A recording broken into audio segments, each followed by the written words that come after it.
नत्वा जिनेन्द्रं गतसर्वदोषं सर्वज्ञदेवं हितदर्शकं च श्रीजैनसिद्धान्तप्रवेशिकेयं विरचते स्वल्पधियां हिताय।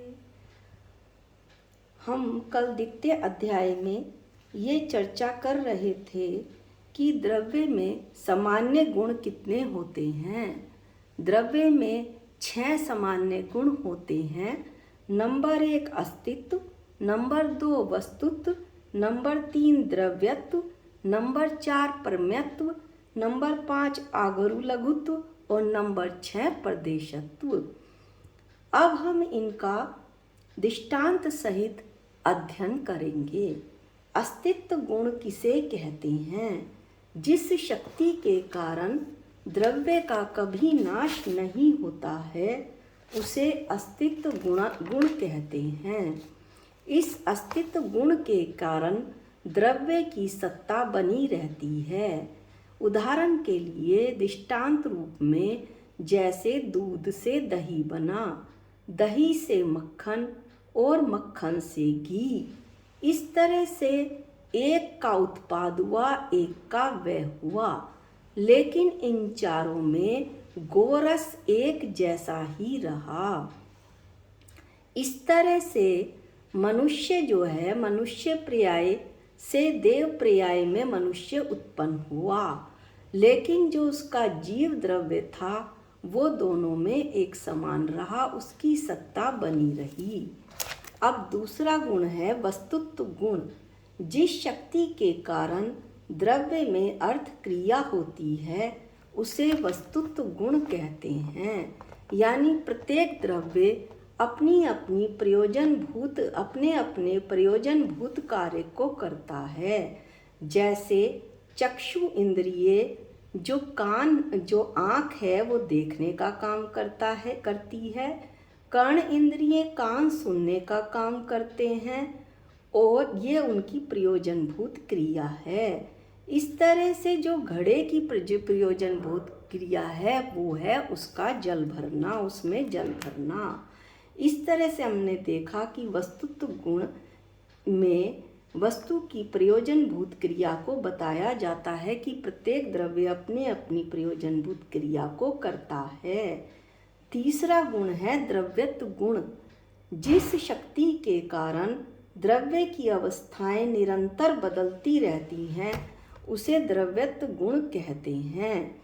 उदाहरण के रूप में हम देखते हैं कि सफ़ेद कपड़ा रखे रखे पीला, पुराना और जर्जर हो जाता है। ये उसके द्रव्यत्व गुण के कारण हैं।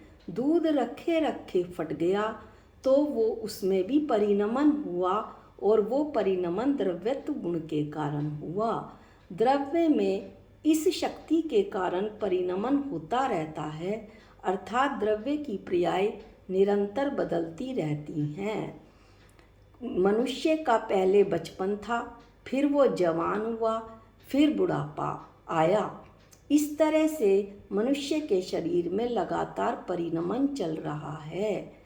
यदि सिद्धांत में चेतना में परिणमन समझें तो पहले एक जीव मिथ्या दृष्टि था, परिणमन हुआ आत्मा का तो वो सम्यक दृष्टि बना। अब अगला हम गुण देखते हैं जो कि चौथा गुण है परमत्व गुण किसे कहते हैं। जिस शक्ति के कारण द्रव्य किसी ना किसी ज्ञान का विषय होता है उसे परमत्व गुण कहते हैं। जैसे प्रत्येक पदार्थ में अपने आप को जन्माने की शक्ति है। जैसे रंग पीला है तो ये जो पीला है इसमें अपने आप को जन्माने की शक्ति है, इसके द्वारा उसे जाना जा सकता है। 6 के 6 द्रव्यों में जन्माने की शक्ति होती है।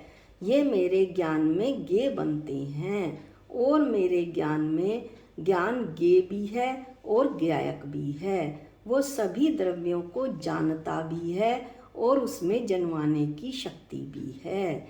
आगुरु लघुत्व। अगला गुण हम पढ़ते हैं आगुरु लघुत्व। जिस शक्ति के कारण द्रव्य में द्रव्यपना कायम रहता है, अर्थात एक द्रव्य दूसरे द्रव्य रूप नहीं हो सकता। शरीर आत्मा नहीं बन सकती और आत्मा शरीर नहीं बन सकता। नमक मिर्च नहीं बन सकता व मिर्च नमक नहीं बन सकती। एक गुण दूसरे गुण रूप नहीं हो सकता। चाय है, मीठी है और गर्म है। जब वो ठंडी हुई तो जो वो गर्म थी, गर्म से ठंडी हुई, उसमें जो है स्पर्श गुण तो बदल गया, लेकिन जो मीठी थी वो मीठी की मीठी रही। इस तरह से एक गुण दूसरे गुण रूप नहीं हो सकता। और सरल उदाहरण में मीठा खट्टा नहीं हो सकता और खट्टा मीठा नहीं हो सकता। अब इसका तीसरा पॉइंट है आगुरु लघुत्व का, कि द्रव्य में रहने वाले अनंत गुण द्रव्य में अनंत गुण रहते हैं और ये अनंत गुण बिखर कर कभी भी अलग अलग नहीं होते हैं, उस द्रव्य में ही रहते हैं।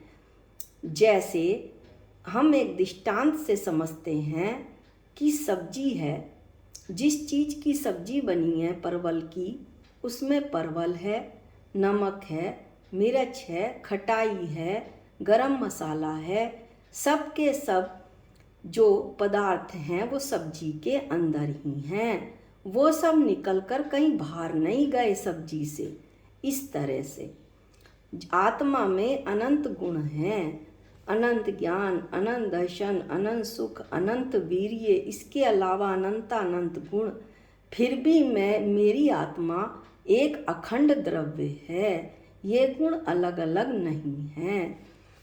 छठा और अंतिम सामान्य गुण है प्रदेशत्व गुण। किसे कहते हैं? जिस शक्ति के कारण द्रव्य का कोई ना कोई आकार अवश्य होता है, उसे प्रदेशत्व गुण कहते हैं। जैसे मैं जो शास्त्र पढ़ रही हूँ उसका एक आकार है, मेरे मोबाइल का एक आकार है, मकान का एक आकार है, मेरे शरीर का भी एक आकार है। इस तरह से प्रत्येक द्रव्य का कोई ना कोई आकार अवश्य होता है।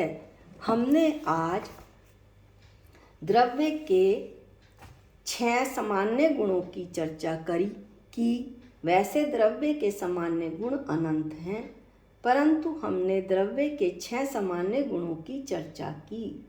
कल हम देखेंगे कि द्रव्य के कितने भेद हैं, साथ ही साथ उन द्रव्यों में कौन कौन से विशेष गुण होते हैं, इसकी चर्चा करेंगे। आज के लिए इतना ही।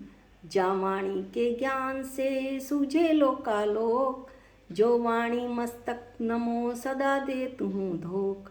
हे जिन वाणी भारती तो है जपूं दिन रैन, जो तेरी शरणागते वो पावे सुख चैन। सबको जय जिनेंद्र।